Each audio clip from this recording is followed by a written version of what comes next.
Okay, so here we have my new, I should say my bought used, Mosin Nagant 9130, manufactured in 1891, used through the First and Second World War, Korean Wars, and still used today in some theaters. Rifle. Purchased from Bud's Guns in Lexington, Kentucky for $109, shipped, and to my FFL who charged me $10. And so haven't checked the serial numbers to see if they match or they're mismatched, but these guns were sent back after the war to the armories and refurbished, and sometimes they used parts from different rifles to reassemble a working rifle. These are all working shooting rifles. They're covered with cosmoline, which is a kind of a wax Vaseline combination preservative rust inhibitor that they use. And there's some of the accessories that you can see, the strap and the oil can, and this is the cleaning tool over here, and your ammo pouches and such, and roll this rifle over so you can get a look at the top of it. Bright sun, so it's kind of hard to see real good probably for those looking at this, but seems to be in pretty decent condition. I haven't checked the rifling, and it's going to start to be disassembled today and put in some tanks of mineral spirits to get rid of all cosmoline, and then we're going to strip the woodwork, the butt and etc., and down to bare wood, and that's going to be refinished, and then all the metal work is going to be reblued. So it'll be interesting to see what it looks like when it's finished. Just kind of like, there's a lot of surface stuff that's going to come off when it's cleaned, so it'll be a much better looking gun. I'm not interested at all from the standpoint of its collecting worth. I'm more interested in a functioning rifle that looks good. I'm not into antiques, never have been, never will be. So there you go, for starters. So here we are again, the Mosin Nagant 9130, with a little bit less sunlight, just to give you a little bit better look at it. Pretty good condition, really. I'm going to go over here and show you about a 10-foot piece of plastic guttering and some end caps, 4 of them, made a 5-foot length and then a 2-foot length for the small pieces. And I'm going to use mineral spirits. I got a can of that, gallon can of that at Lowe's for a little under $10. I'm going to break down the gun today and clean all the parts. And then the longer pieces for the barrel, and I'll use it later for the stock when I use crud cutter. So I go over here to the wall where I have all my chemicals and cleaners for the house, blah blah blah, in the garage. And this is the stuff we're talking about right here. Crud cutter. It's really good for doing just what it says, getting rid of grease and crud and crap, and it does a really good job. So now I'm going to disassemble the rifle and break it down and start putting the stuff in the tanks. Okay, now here's what your stock looks like, all the woodwork after it's been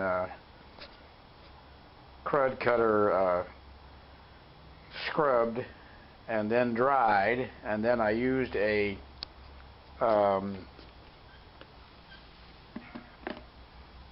blade off of a box cutter at a right angle, straight up and down, perpendicular to the wood, and went against the grain and with the grain, moderate pressure, and scraped off, as you can see, all this crud, different coats of varnish and whatever else they used to finish this stock in the first place. Probably not a very good quality material.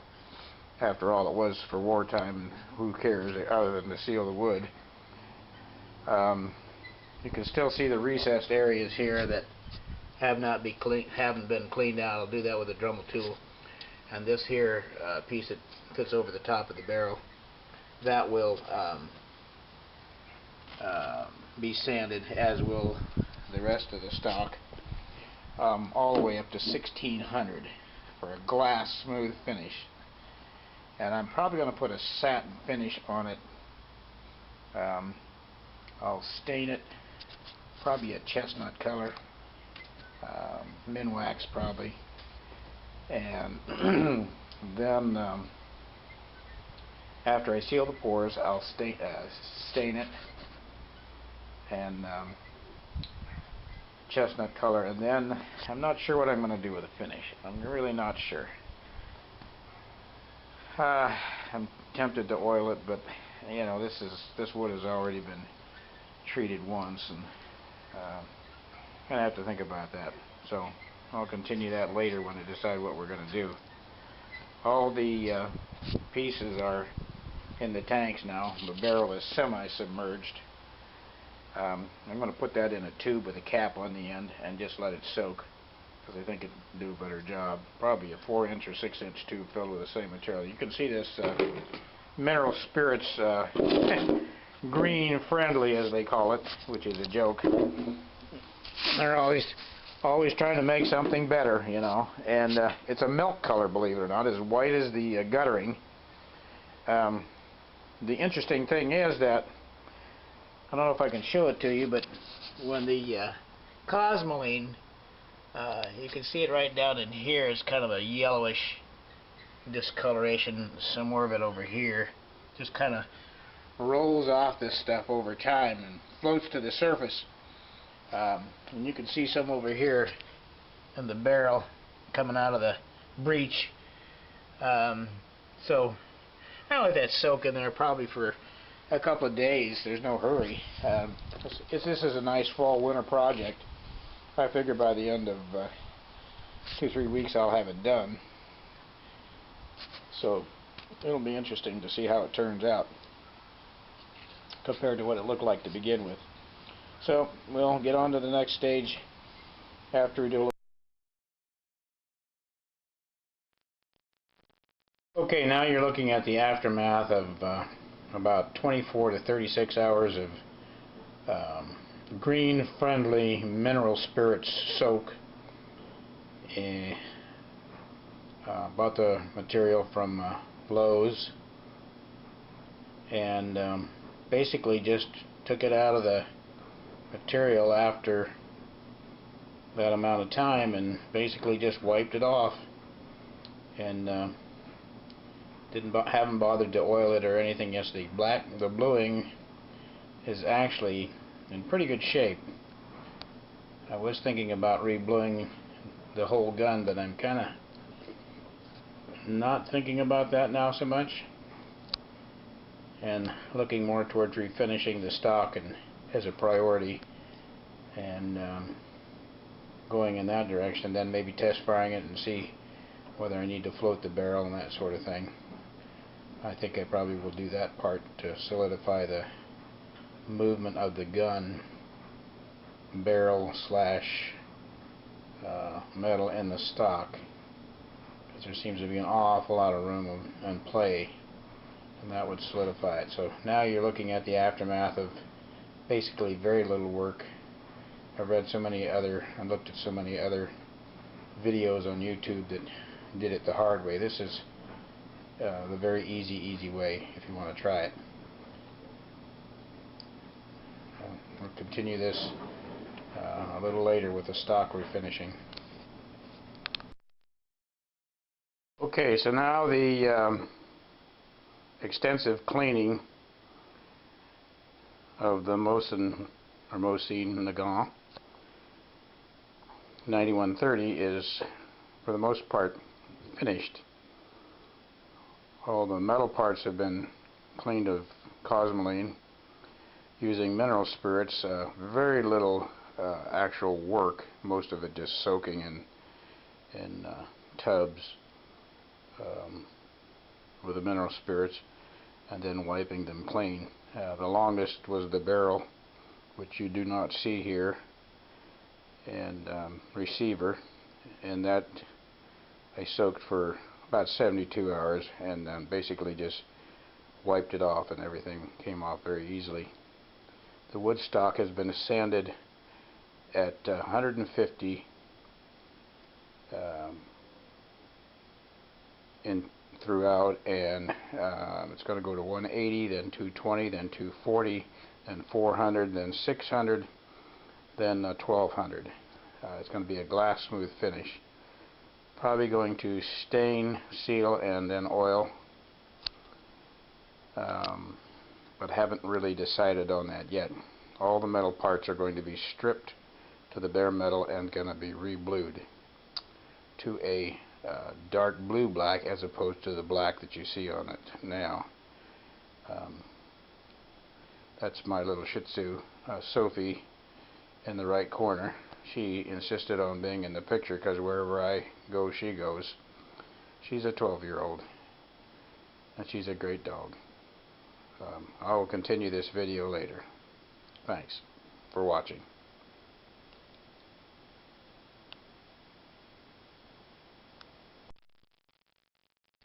Here's a closer picture of the parts after cleaning. They will be stripped and then re-blued, the ones that need to be. Then here's a close-up shot of the stock. And this is the actual color after you take out. I used a blade, sharp razor blade type, box cutter type blade to at a 90-degree angle to scrape off the original finish, and then sanded it. Starting, this is after 150 grit. Just to give you an idea what the finish looks like. Did a little research, and evidently they used Baltic birch / beech on a lot of these guns, and if you look at the definition of and pictures of either wood, and I'm a carpenter, so I think this is not birch, because birch is a lot plainer and doesn't have all these striations and variations. So I think this is actually beech. I'm not sure why they would have used beech over birch, since birch is probably much more plentiful.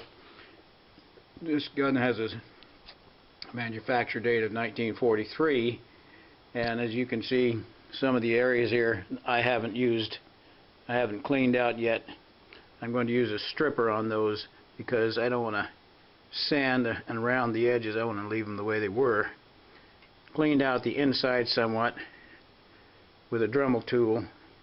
Also dug out some of the more resistant cosmoline. But overall, turned out pretty nicely.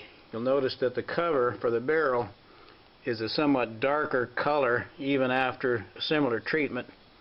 But I am going to sand it some more. Also going to use a steam iron with a dry cloth to pull out, I think, some of the cosmoline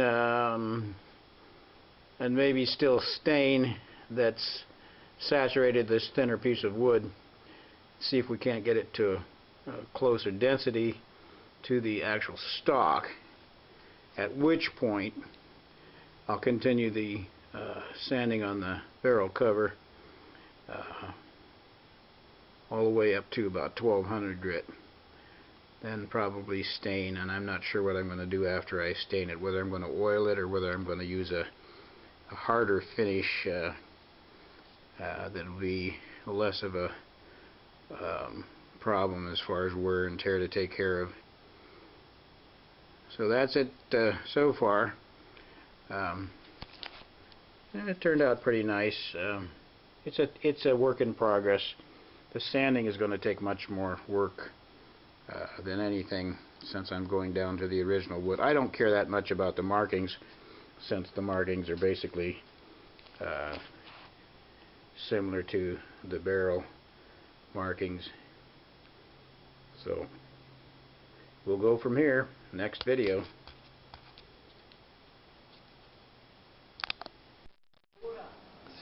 So here's the 9130 Mosin Nagant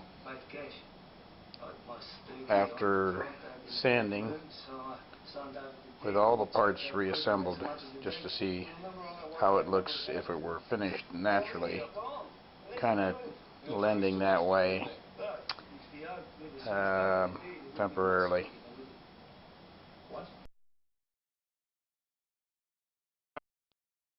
So now you're looking at the Mosin Nagant, or Mosin Nagant, after it has been roughly cleared out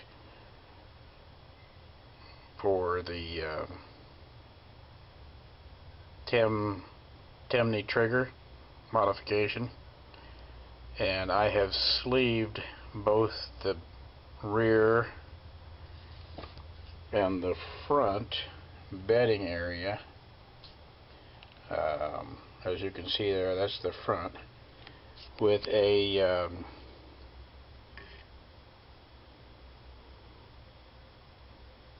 brass tubing cut to the proper length. And this is called, I got this at Ace Hardware. I live in Indianapolis, at K&S. It's made by K&S, Chicago, Illinois, stock number 133. It's 5/16 times .014 thickness.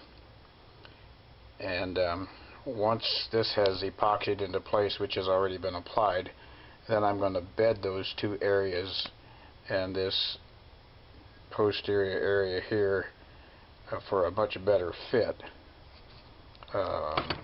There's a bedding bolt that goes through the stock here, and the flat side of it is what the barrel itself beds against. The rest of it is just to hold it in general position.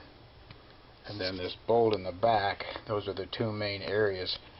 I will probably remove some stock along this area here and up along the sides a little, and maybe just into the very first part here, maybe up to about here. Haven't decided on that yet. And I will bed that area too. So the finished product should look nice, and I'll take pictures of that when it's done, after the gun has been finished, or maybe even before.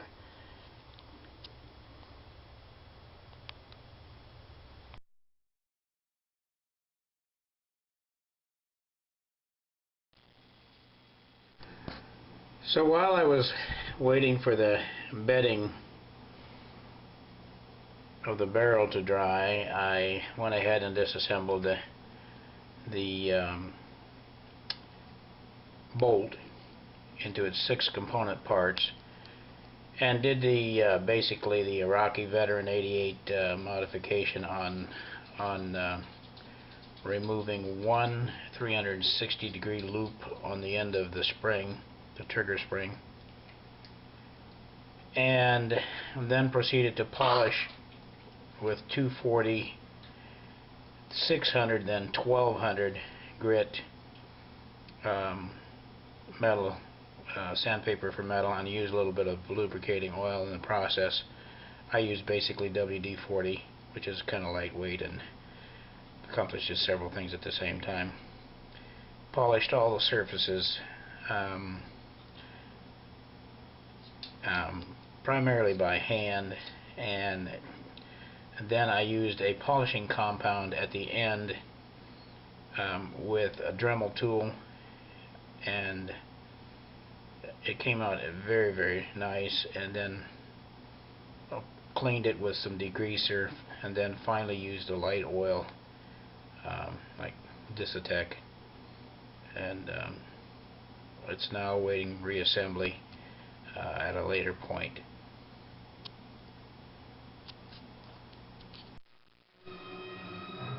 So there I am after finally bedding the key points on this Mosin Nagant stock. You can see right here the back, and again here the front. Did not put any material on this area here, the back, but everything else has been bedded, and it fits like a glove. Nothing into the barrel area. I figured with the bands, the supports for the cover of the barrel, it would the harmonics would remain the same as far as the front end of the gun. To release this and show you what I did to the stock,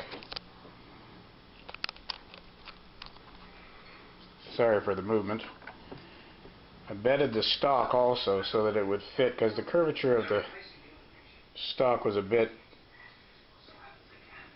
different, enough to leave gaps where it shouldn't be, because the two screws that anchor it wouldn't pull it to the wood tight enough. So I just bedded it. I haven't quite finished all of that, but this is just the first stripping and sanding with 240. It's going to go up to 1200 before I'm done. Then to roll this stock over so you can see the bottom, get in closer here, looks like that. So that is bedded, and there's also a brass sleeve in the bolt area of each, which you may not be able to appreciate. Roll it back over again and give you a little closer up view of, if I can get things out of the way here. With the lighting, it's terrible. Let me just move the stock instead and show you the inside of this. I'm using a Temney trigger on this particular gun because I have never used one, but I hear they're very good, and I don't like a heavy trigger. So you can see all the material that's been moved out of the way, particularly on this side here where my finger is. All this remains the same. This area right here was much wider. You couldn't see that hole at the bottom. It was way over, so a lot of that has to be relieved for the front. And the side here, more so because of the safety lever that comes up on the side of the Temney trigger. If you go along the front, this is all the same. This, of course, has been bedded and fits much more snug. And some of the edging here is a much better fit. On this edge up here, where the safety comes out, this groove, I find that some of the videos they had on YouTube, they relieved way too much back this side of it. So I limited the backward movement just where the end of the curve up comes and it levels out. Kind of that's where you start, and then come over about, maybe half inch. But you can use the area that you see here as a reference. I'll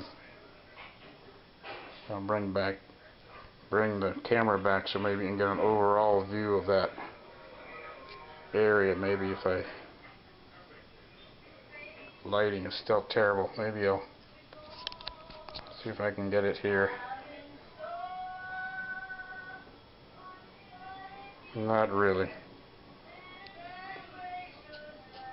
But anyways, that's what it looks like.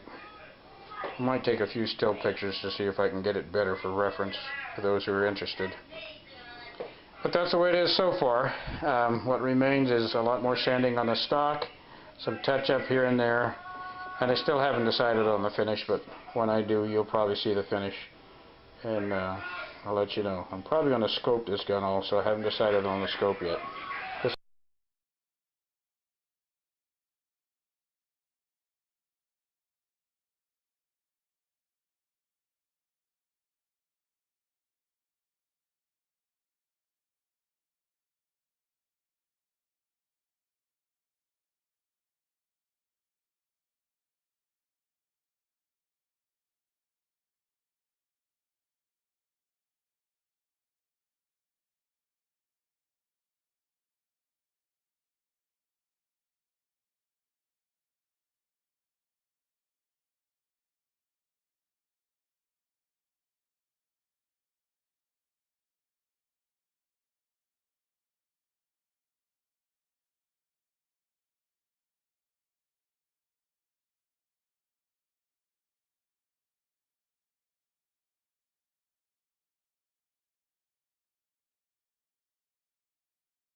Okay, this is another episode in how I'm renovating my Mosin Nagant.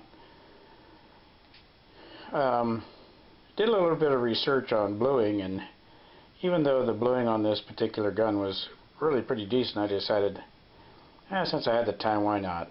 So after looking at all the cold techniques, the hot techniques, and the in-betweens, I decided on blue under.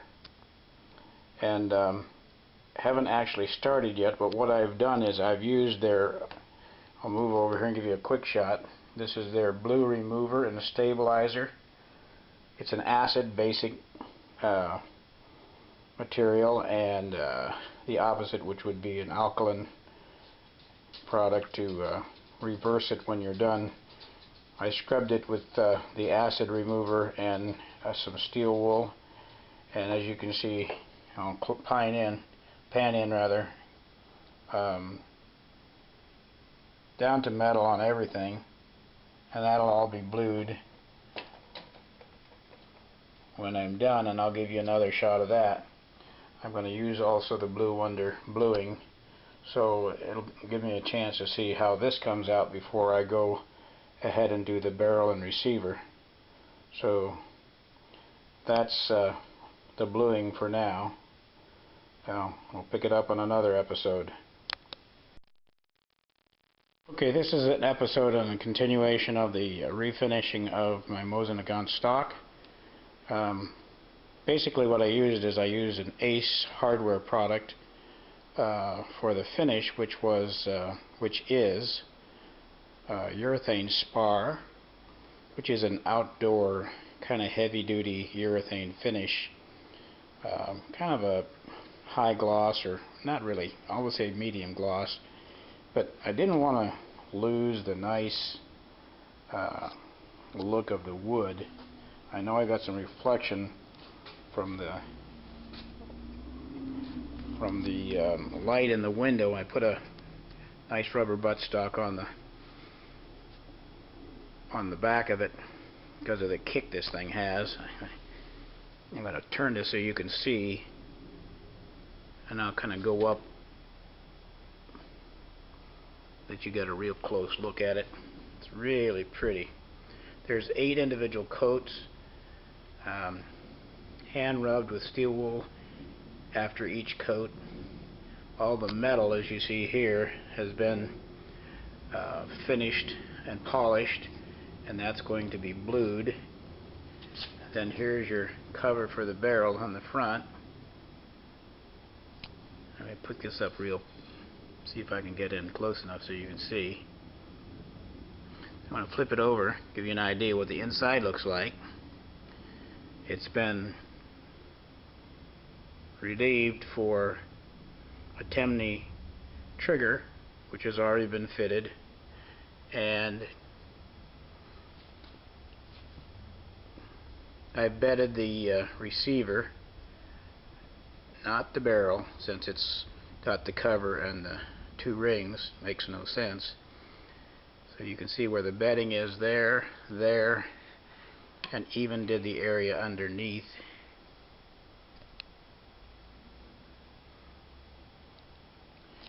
And each of the bolt areas has a brass tube for the bolt. You can probably see it more here than you can in the other area. And I'll flip it over and let you see the finish of this. All the metal, like I said, has been polished. It's going to be ready for bluing. Just a beautiful piece of wood. It would be a shame to do anything other than allow somebody to see. Since I'm a woodworker, and then I put a quick release screw on there for my mount for my bipod. I use the short screw type. It's a swivel screw in. Uses a 5/32 drill bit, and then you thread it in, use a nail or something through there to kind of turn it with, or a narrow punch. It works fine, but it really looks nice. Then I also bedded the butt because some of the area didn't quite match up, and that came out pretty nice. You can see it kind of at the top where you see the black around the black, or the brown around the black. There you go. You can see that black there. That's the, I dyed the material. I bedded it with black like the butt, so it really turned out nice. When I get it all done, I'll take some pictures then too. So finally, I finished the gun bluing, or should I say gun blacking. Forget the description. It says Blue Wonder Gun Blue Black. It's actually black. No blue anywhere that I can see, which is good for the Mosin Nagant. So here's the product. You have a cleaner, followed by a bluing material, followed by Blue Wonder developer, which develops the bluing. And then you have a lubricant that you put on about 3 hours after you finish the bluing completely. Just to give you a close-up, it's a really nice, even job, and there's a lot of foolproof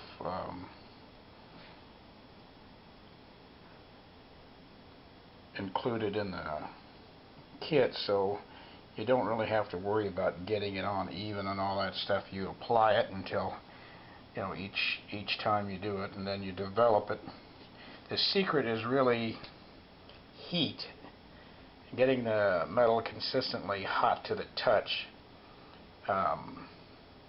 Once it's hot, you put your developer on, your bluer on rather, and it goes on. It kind of turns a greenish color. Looks kind of dull, and then you put your developer on after that, and that turns it black. And you may have to do that several times. I did about 3-4 times on each piece. I kept my small parts, like you see here, in the oven at 170. And just to give you an idea, here's the bayonet. Really came out very clean and slick, and the cleaning rod.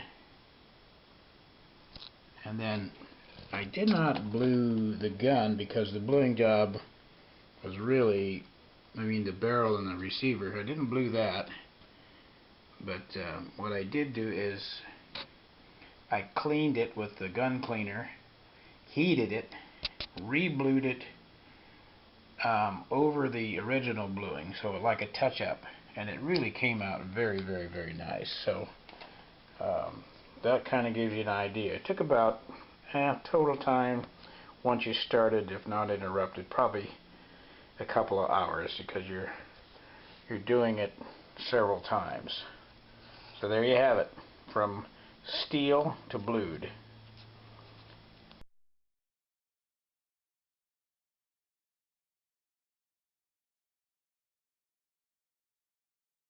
Well, here we are. It's a nice lazy Monday morning, kind of rainy outside, and thought I'd give you a look at the finished product.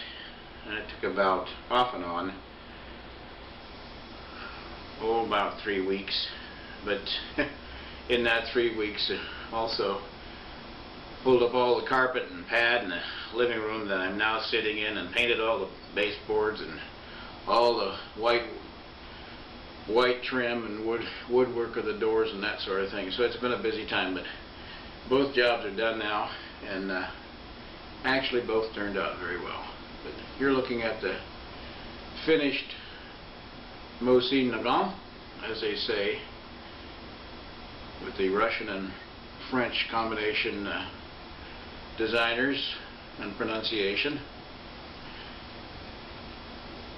It turned out really very nice. And I'll just do a quick review, and then I'll do a final run around on the gun so you can see it close up. But the basics are, it was soaked in mineral spirits to get most of the cosmoline off. What I did find out is that one area, or two areas of interest where cosmoline was a little bit more difficult to get off, and that was the inside of the stock where the receiver sits, and some of that was dremelled off, at least on the surface.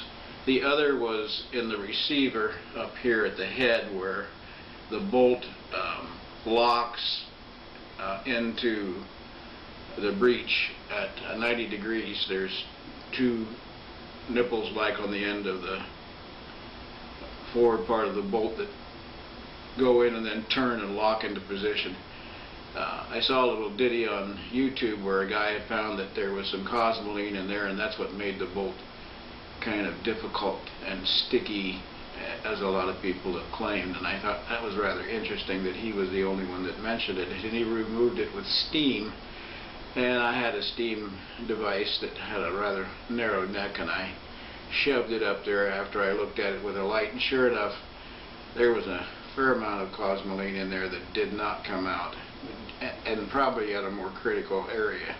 So I put the steam in there, and it just melted that, and then I took some material while it was hot, and it really gets that receiver hot, and just kind of scrubbed and rubbed it out. And then the other thing was to take this bolt here apart in its 6 pieces and polish it like the Iraqi veteran 88 recommends, and shorten the spring by 1 3/60 loop. And then after that, I took a grease lubricant for guns called Militech, and mixed it with some powdered, these are the 2 tubes of the material, powdered graphite that I got at the drugstore. And graphite is a phenomenal lubricant, surface to surface, particularly on steel. I used it when I was much younger in a lock company for brass locks. If you ever have a brass lock, that's exactly what you want to use, graphite by itself. But it's also good on car locks, particularly if you're having trouble with them in the wintertime.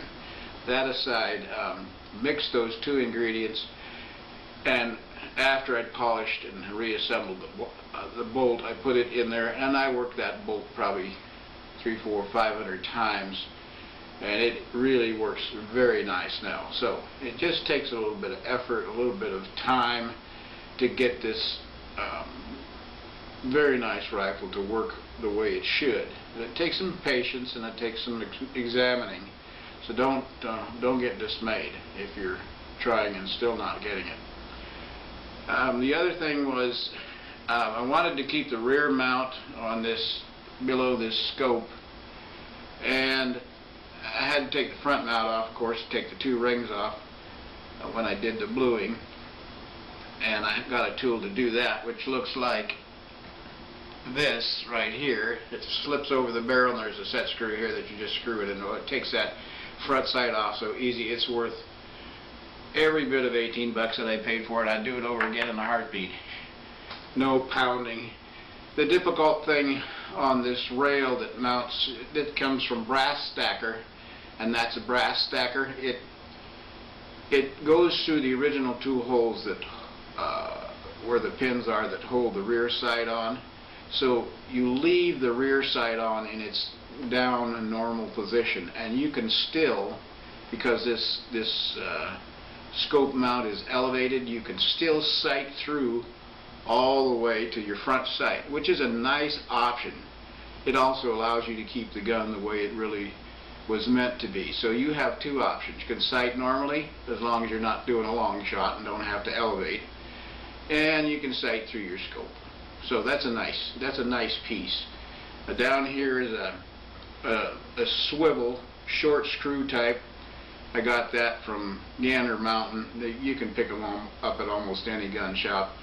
And then I got a bipod that has the combination swivel attachment, and then it has a short Picatinny rail ahead of it, and then you just mount your bipod on that. This bipod has extendable legs, and this is a very heavy gun, and I'm 69, and you know, it's enough to lug it around just to fire it. So I haven't sighted it in yet, so when I barrel sight it and then scope sight it, I'll use a laser mounted barrel sight device, and this is going to make it a lot easier. I think that would last. You'd be better off with an oiled stock. The other thing that I did was, this gun was kind of a pale yellow. It had a marvelous pattern in the wood, and I still am not sure absolutely whether this is beech. I know it's not birch, or some other wood that was just used because it was plentiful at the time. This gun, like I said, was made in 1943, so this was probably used in the Second World War. I know that this is what armory this came from, and both the receiver and the bolt and the butt plate all match. I did find that out. So, just as an aside, the wood stain that I used on this, I decided I wanted to have it kind of a reddish color, and I used probably about 2, maybe 3 coats of light coats of Ace hardware. It's called Great Finishes, and this is a wood stain oil based premium blend, grain enhancing, penetrating, and seals cherry. Okay, it's Ace number 1160514, just in case you want to try something similar. But the receiver part of the rifle is bedded. Did not touch the barrel itself. I thought that would be rather acidine, since the harmonics of the barrel are designed for the cap or cover that's already on there, held by these 2 rings. And so if you bedded the barrel, or floated the barrel I should say, it would change it, and it would make no sense anyway, since you're binding it at two points here. So that was not an option, and I don't think it should be an option. It would be kind of silly. Now, if you had a different stock where this cover was not on, you did away with the rings and you were sportsterizing it or whatever, that's another issue. And then you could do it probably. But what else do we need to talk about? The entire gun and all of its accessories were taken down to steel, with the exception of the barrel and the receiver. And those were all re-blued, and I used Blue Wonder product, and it turned out marvelous. You just have to remember to keep things consistently very warm. I used all the small pieces and put them in an oven to keep them hot while I worked with each piece, and replaced them, and I kept doing that until I went through the bluing process about 3 or 4 times on each piece till I got up to density that I wanted it. And I re-blued the barrel and the receiver over the original bluing, and that made it even better.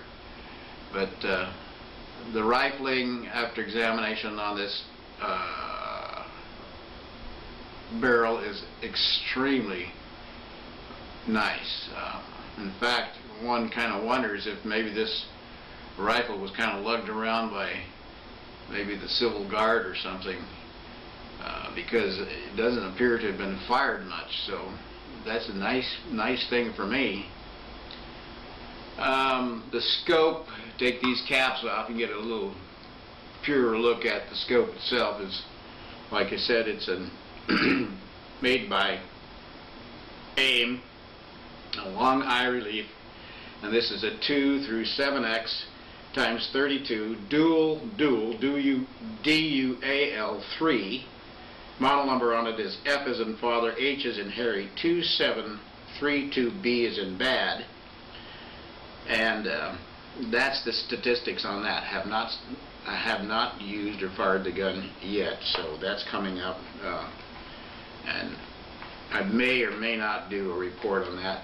And if I do, I'll just probably call that another section to the series I'm already going to put on YouTube. Trying to think if there's anything that I haven't mentioned. The rubber buttstock, of course, was bedded when I put that on, and then all these little places where your sling goes through, those were all sanded down smooth, and the front piece here on the cover, and also on the stock, the metal piece, and then the very tip where the bullet exits on the barrel was bright, shiny, clean metal, and that was, all those places were re-blued, and as you can see, they came out, I think, pretty decent. In fact, if somebody had given me this gun, I would have thought, wow, this is really a nice gun from the standpoint of what it looks like now compared to what it really looked like before. And you can be the judge of that, because there's pictures at the start there when I opened that box and I saw what it looked like in its original position. The inside of the stock was relieved, and I upgraded to a 10-day trigger, and the original pull on this is a good 12 pounds. Sloppy front end on the trigger, long pull, and then you get to the break point and it's a bear. And if you shot 100 rounds through this thing, you'd have a sore finger, maybe not even that, and that's not good. And there's really no need for it. So that was an $89 investment plus shipping, and now it's down to somewhere between oh, I'd say it's probably more like 2.5. I have a Glock that has a modified trigger on it. It's about a 4-pound, and it was about originally, I think, 7 or 8 even. And so if I compared it to the Glock, it's slightly. And you want it flat. You don't want a point on it, okay? You want it flat. You want it to match the surface of the pin. And just put that in there, and then whack it a few times, and you'll see that it'll start to come out. And you may have to reheat it a couple of times, and then you get to the point where I just took a pair of pliers and put a little bit of a fabric around it to pad it, and grab the far end on the other side of the pin, and then just kind of, after I put another dash of lubricant on it, just twist it a little, and it pulls and comes right out. And you save your pins to use for later, as I just said. But those are kind of some of the tricks of the trade, so that basically is all I have to say, other than I will do a walk around on this gun so you can see some of the things that I did and how it looks, you know, all the way around, so you'll have a better idea. I did order some clips that didn't come with the gun, of course, you know, and they load into the clip, you know, right down the top. The clip does not go all the way down. If you look at your receiver, it has 2 notches that sit right here, right back of the back part of the opening here. You'll see 2 notches, one on either side. The clip bottoms out on that. You pull this up like this, and then you push it down, and they just go right down once the bolt, of course, is open. It's in the closed position now, obviously, so it doesn't work that way. You just have to pull this open. You have to just pull that all the way back. Kind of awkward position I'm sitting in to be opening the bolt. But anyways, they kind of just sit up here like that, and those, got this back in here, back in those 2 notches there, and just hold these up and just push it down. And you're standing in the rear, you have better torque, and you don't force them, they just go down very easily, surprisingly so. And then of course the clip is just sitting there, so you just pull it out and you're ready to go. So I ordered some ammo too, and that hasn't come, but I ordered 2 of the 440s, so I had 880 rounds coming. And that's the best way to buy that stuff, in those sealed cans, and they're made, I think it says, in the 70s. So there you got it. I hope this was of interest. This was kind of a lark. I never planned to do this. I got an email from Bob's Gun, I think it's Bud's Guns in Lexington, and it was advertising these rifles for $79 plus shipping, and I think the total shipped was $109. And, you know, you consider what the cost of a really long-range multi-shell rifle is, that's really made tough and has stood the test of time over, what, 60-some years, almost 70 years. It's kind of hard to pass that up, and this is the second rifle I personally ever owned. When I was in my early teens, my dad brought me home a .22, and I don't even know where that rifle went. I think it probably gave it to somebody that deserved it more because it needed to be used. But you know, the interesting thing about rifles and guns, they don't really hurt anything. It's the people behind them. So if you look at that, if you're interested in guns and you want to try something for an inexpensive price, and you've got the time and patience and you want to do a decent job, and you're in no hurry, but you're somewhere down the line, you can use it and have a good time, I think this was a great project.